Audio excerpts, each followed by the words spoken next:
When it comes to taxes, there's so much information out there. Some of it's helpful, but a lot of it isn't.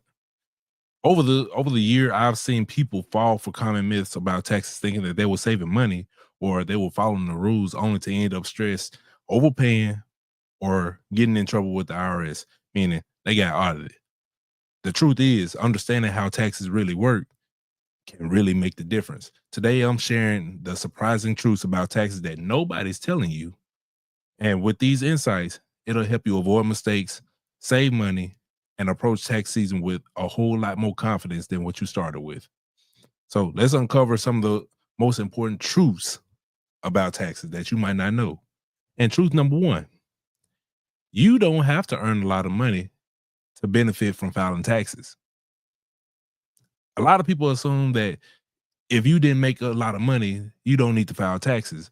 But here's the truth: filing taxes can still work in your favor, even if your income low.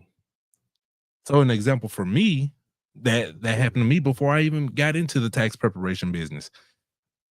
Tax pro or tax professional, so to say, they were doing my taxes, and because I didn't make enough money, they said that I didn't have to file taxes. Only to find out years later that yes, I did have to file those taxes, and I was getting a refund. And because I didn't file those years, I didn't get that refund. I didn't file those taxes at that time, at that point in time. And so here's why this is important. So refundable credits like the earned income tax credit or the CTC, as everybody knows, the child tax credit, could result in a refund, even if you didn't pay a lot in taxes, right? So you might even be able to recover those taxes that were withheld from your paycheck. That means more money going back in your pocket. So to take away from truth number one, don't skip filing just because your income low, because you might be missing out on money that's owed to you. Truth number two, the home office deduction is safe to use. That's truth number two, but it's only if you qualify.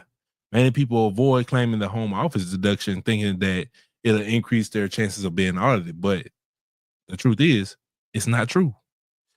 If you qualify, this deduction is literally perfect to help save you hundreds or even thousands of dollars on your taxes.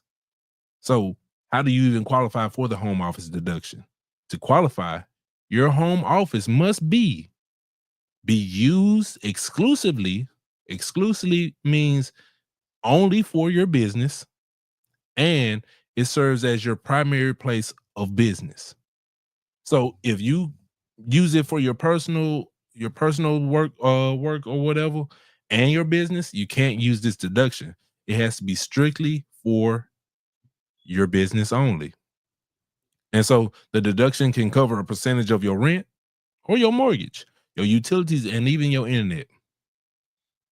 So the takeaway from this one is, if you work from home, you got to track your expenses and make sure that you take this deduction confidently, because that's money that you actually earned. So truth number three, we on number three already, is not all business meals and entertainment are deductible. Ooh, I know a lot of people gonna be like, wait. My business meals, my entertainment, they not deductible? Not all of them. So here's the big one. Many people think they could write off their business meals and entertainment expenses, but the truth is the rules changed. So under the current tax laws, you can only deduct 50% of your business meals. That's meaning that you had business meals with a client or a coworker, and business had to be discussed. Not if you're trying to go out somewhere and say, "Oh, I'm doing this for business. Let me use my business credit card and pay for this meal." If you didn't discuss business, you can't do that. So entertainment expenses like concert tickets or sporting events, they're no longer deductible. Like, you can't deduct those things with the current tax laws. So be clear about what qualifies you as a business, what qualifies as a business meal, and make sure that you keep detailed records so that way you can avoid overclaiming on your tax returns. Because we don't want to get audited for some that we didn't for ignorance. So, truth number 4, if you're self-employed, you need to pay estimated taxes quarterly. Many self-employed individuals think that they don't owe taxes until the annual filing deadline, which is April 15th. But this can lead to penalties and interest. So, as a self-employed individual, meaning that that's literally the only thing you do, you're responsible for paying both income tax and self-employment tax. So, self-employment tax being Social Security and Medicare. The IRS requires that both of these actually be paid quarterly if you expect to owe more than $1,000. So if you expect to owe more than $1,000 as a self-employed individual, use the estimated taxes. So make sure you plan ahead, set your reminders, so that way when these quarterly payments are due, you can pay them, and then you can avoid the unexpected penalties. And so the schedule for estimated taxes is different from a person who only has a W-2. So make sure you look at the schedule. If you think you go owe more than 1,000, estimated taxes. So now that you know that these surprising truths about taxes, now it's time to take action. Make sure you file your taxes, even if your income low, so that way you can get a refund. If you work from home, track your expenses, so that way you can claim the home office deduction if you actually qualify. Keep detailed records of business meals and avoid claiming non-deductible entertainment expenses, so that way you can avoid being audited by the IRS. And if you're self-employed, make sure you plan ahead and pay your estimated quarterly taxes on time.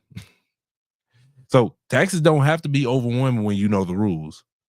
If you're ready to save money and make tax season stress-free, I have a tax preparation wait list, and you can join, so that way you'll know that your taxes are done correctly. I'll help you maximize deductions, avoid mistakes, and even keep more hard-earned money in your pockets.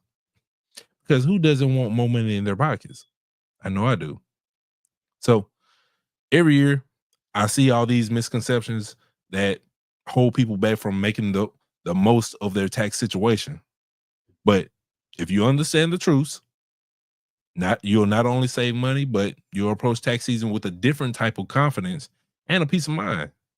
The key to tax success is preparation and knowledge. So what step are you going to make today to make sure that your tax season is smooth and easy? So make sure you join the tax wait list, so that way you can make the best of your season this year, today, and forever. So if you found any value out of anything that I said, make sure you like, comment, subscribe. Make sure you follow me on Instagram and YouTube. Instagram is the MarionDavis and YouTube is MarionMDavis. And follow us on Facebook at Kingdom Dynasty Financials. And so until tomorrow, because we in this live Ember series, I'll see y'all then. And we're going to drop some more game and some more values. Well, some more value. And we'll see y'all tomorrow. Peace.